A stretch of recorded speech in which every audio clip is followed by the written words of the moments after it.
Most dominant world cultures have a culturally relevant agricultural calendar which served these communities before the introduction of the Gregorian calendar to Africa. Some calendars were written down while others were passed down from one generation to another by word of mouth, particularly in sub-Saharan African communities. Such written calendars include the Igbo Calendar, Gregorian Calendar, Islamic, Mayan, Chinese, and Hindu calendars. So the idea of an African calendar is nothing new.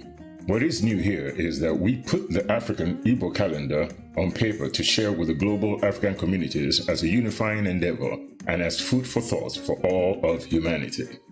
Often, world communities have a common core. They are culturally original and share a common history. They flaunt, promote, and export their cultures outside their borders, both as a measure of goodwill and as a protective mechanism against cultural extermination. Culture is the backbone of any community. Therefore, it is critical to promote one's culture as part of the cauldron of human experiences. We are confident that a person may have no interest in traveling to England if British culture were identical to the culture of his or her homeland. There would be nothing exciting to experience. During the agitation for independence in sub-Saharan Africa in the 1950s and 1960s, part of the strategy for engaging colonial rule was the promotion of African cultural and spiritual identity as a prerequisite for independence and the backdrop for a new African Renaissance.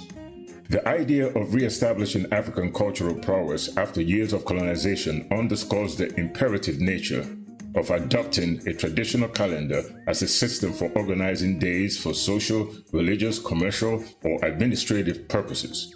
However, this effort soon lost momentum due to religious and political conflict which pitted Muslims against Christians, as both religions are not indigenous to sub-Saharan Africa. Soon after came the proliferation of Christianity and Islam, thereby derailing any hope of cultural rectitude. The idea behind the African calendar is to uplift all people of African ancestry by teaching our children the importance and imperative of African-centered education, used as a tool for reversing the negative perception that people of African ancestry are devoid of original thinking.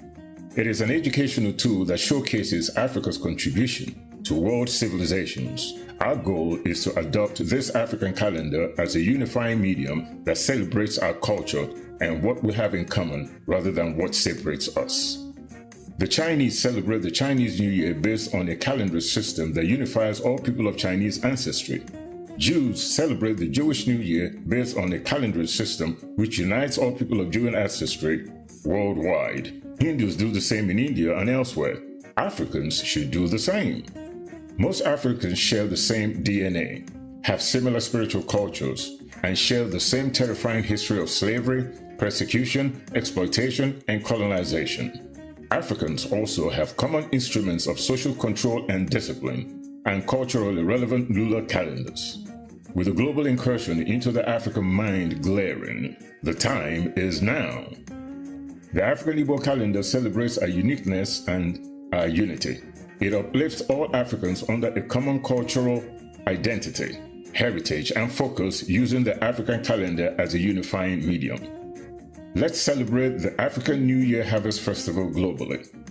African calendar is an educational tool for those interested in African history and culture, both at home and in school, and it's a call for the unity of people of African ancestry.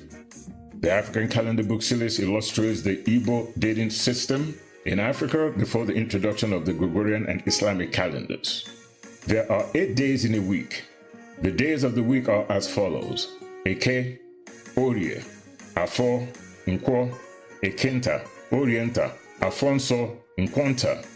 There are 3.5 weeks in a month, 45.5 weeks in a year, 13 months in a year, and 365 days in a lunar year in African Igbo calendar. The months of the year are as follows: Fijoko, Ikenga, Iguji, Mkpocha, Ekwuruochie, Ipiale, Imo-mmiri, Amadioha, Kamalo, Ezelu, Anyanwu, Ofufe, Agunsi.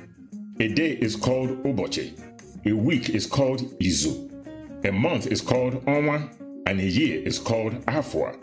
Get your copy of the African Calendar and learn about Africa's prowess in leadership, science, art, culture, religion, great empires, and civilizations. African Calendar book series is a great learning tool for the classroom or home. Discover Africa's rich history, culture, and contribution to world civilizations since the dawn of discovery. Ahain K. Okeonyoha wrote that education is a course induction and cultural promotion, an instigation by which one is forged to fit squarely into the society he or she belongs as a responsible citizen.